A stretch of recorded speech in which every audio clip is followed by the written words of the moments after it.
Hi everybody, welcome to Chit Chat Tuesdays. This is where I jump on Tuesday, do a live video and talk about some topics that are related to art and surface pattern design, and to answer any questions that I have had in DMs or requests for information or things I just wanted to know basically. This week I'm going to talk about a little bit about my background and my processes or not really processes, just my background and how I started and the style and everything like that. Because a lot of people don't realize, they just see you like sometimes as an artist and your current achievements or where you are at that time.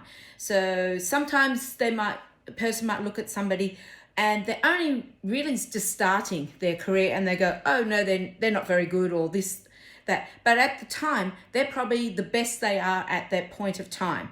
You also might see artists and designers online who have, 100,000 followers, 500,000 followers, all these big numbers, and have a really successful career. Okay, behind that person with the successful career, there are years and years and quite often decades of learning, experience, and development of their art and craft. So it's not like they've just sprung up out overnight or in the last 2 years and hit these massive success points and all these licensing deals and things like that. It doesn't work like that, or usually doesn't. It may, but from my experience, it doesn't. There's always years that have gone behind where that artist is and their strength of style and their skills and basically their creative and their creative abilities and reputation, probably as an artist, and achievements. Okay.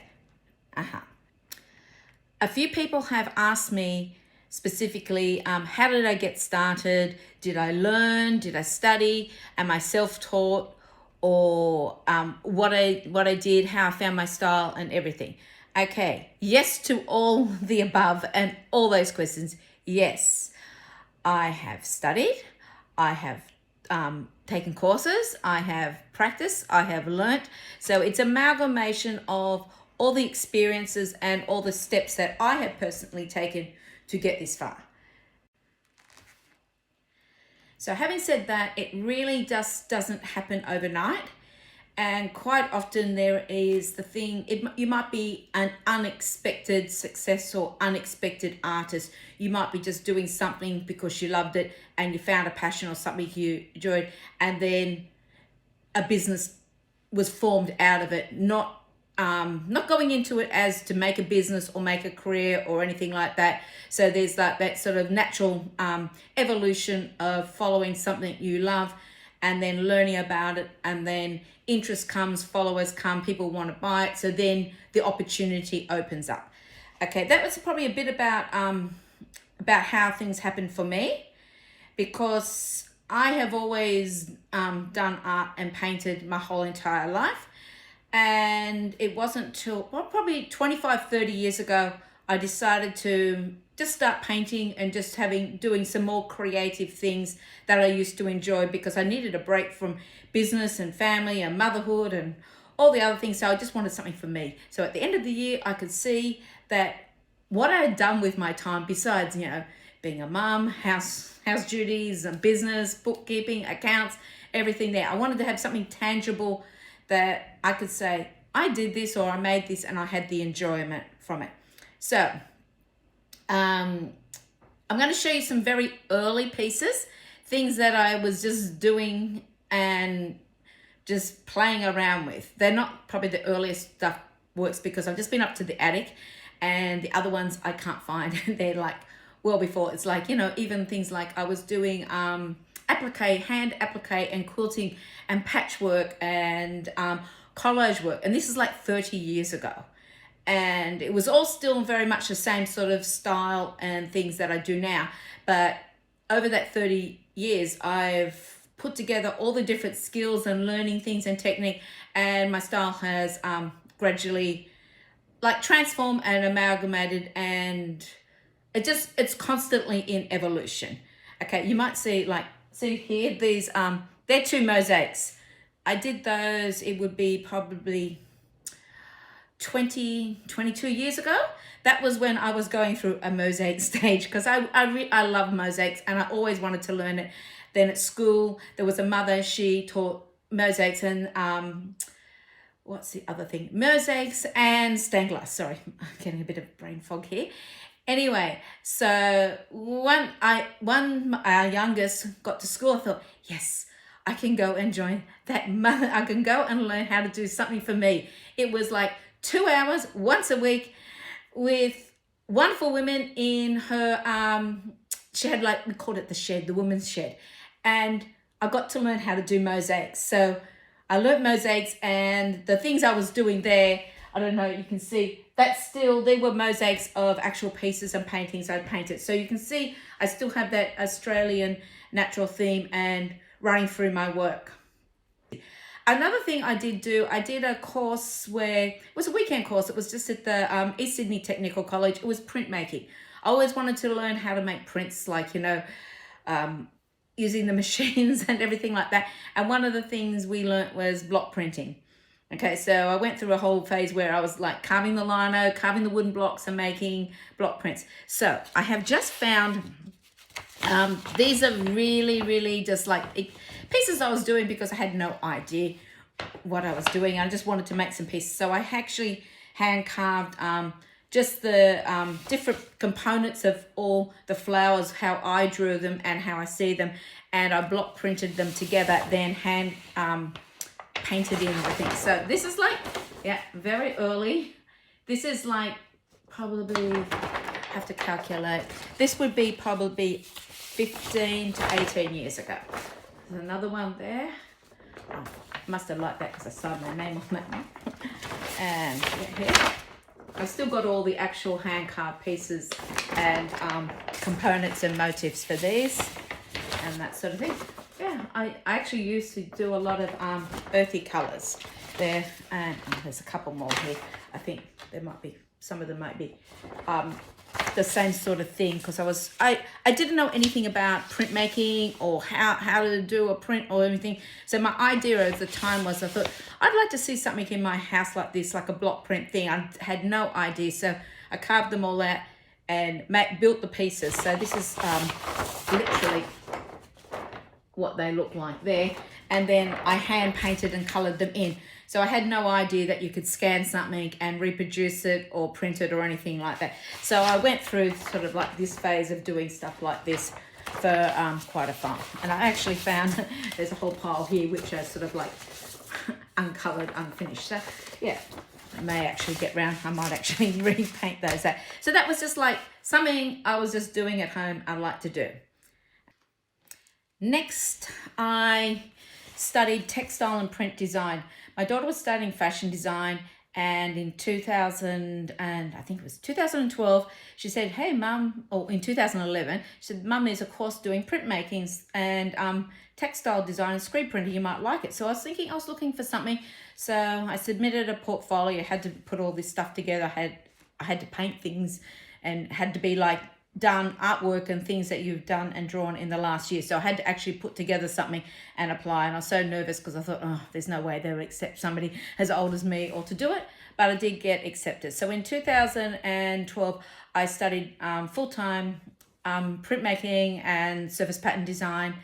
So I learned, we do everything from the basics, all hand-drawn repeats, screen printing and all that sort of stuff. Then we got on to digital and that. So it was a really good foundation of how designs come together and what you like. It was more or less based on, not so much for the fashion market, but for home decor. So that was the focus of it there. So that was a year, full-time, 4 days a week, long hours. And I thought, I'm just going to do this. So I did it.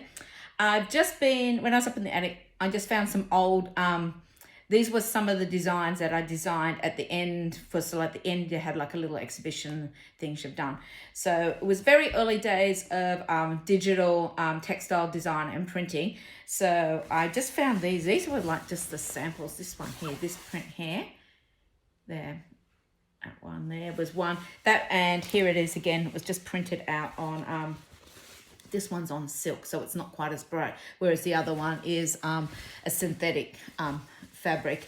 It's like, I can't remember what it is anyway, but it's there, so it's much brighter because synthetics, as opposed to natural fibers, the inks just react differently and they're brighter. Okay, so that design there was all like a hand-drawn botanical sketch, and then I painted different layers behind for the colors and then put it into repeat. This is like another really, oh, that's a different color of it there. So different colorway. Another design, this one here was taken from a continuous line drawing, and then I put it into repeat, and we had to do a 2-color screen print and meterages of it. I have got it upstairs, the original big like 6-meter things that I printed, but I couldn't find them today. So I did find this. This is also, again, this is just printed digitally of the same thing. So that's there. I'm just showing. So when the screen print was done, it was a 2-color print. So that's just really early design work and stuff there when I was studying. One of the things I really wanted to say, and I've been trying to sort of like express with this, I think that your art, it's not about doing a course and learning something and going off and you think you're going to instantly like license your work, make sales and have all this thing. It's an instant business. It's like just add water and stir and then voila, you've got something. No. Being an artist or a designer is ever evolving. You have to constantly practice, do new skills, and you get greater confidence about things, and you find your happy place, and then you push forward and you try different things. It's all about trying, seeing what you like, crafting it down, honing it, and then developing it further. It's not that you just draw one thing and there it is, bang, that's it. No. There's nothing in that. It's soulless work. You have to build the foundation. You have to really invest in learning. So for when I studied textile design, for instance, I finished it 2012. Then I took a whole year. I actually at that stage wasn't actually even considering that this could be anything, or wasn't even doing it for that. So it took a whole year because it was so much that we had learned, and it was just like brain overload. And I really need to sort of sit back and let everything sink in and sort of go through things, what I learned, what I liked. And I was still just drawing designs because, hey, I'd learned the new skill of how to do a repeat pattern, how to draw it manually, how to, do it on the computer. So that was good. So I honed those skills and I started dabbling in a bit about it. 2014, then I thought, okay, I'll start with Spoonflower. I'll put some designs up there, start doing a few of the competitions and things like that. Then it was in 2015, I heard about art licensing and had no idea. I actually didn't even realize that people, probably silly, there's full-time illustrators out there and people who are designing for products and surface pattern design. So then I did another course in 2015.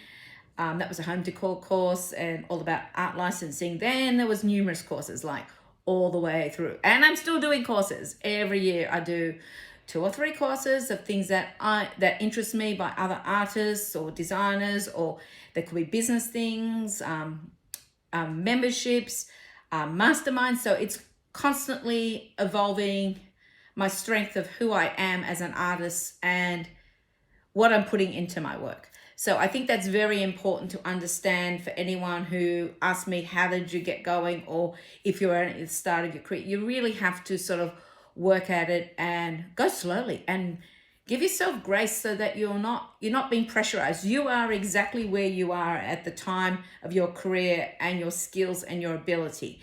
As you do more, you get better and you progress. So like it takes time, and the more time that you can set aside and just work at things and go slowly and don't be impatient to sort of like, hey, I need this. I just like to say, as an artist and a designer, you literally are the sum of your experiences.